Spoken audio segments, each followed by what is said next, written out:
This film is about making a rivet. I'm starting with a thread and I burn the end with a very hot flame, in my case a acetylene flame. After burning the end it looks like this, like a match. Put it into this device, the device for making thread, using a hammer and then hammering it.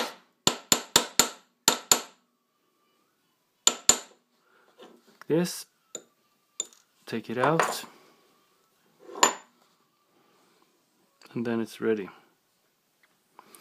And then you can do different variations. This one is with a round end.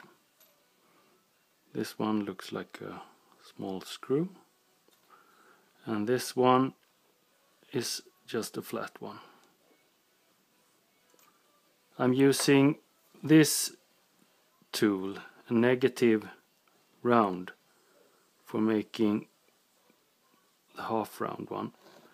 And for making the screw I use this sharp tool. Thank you.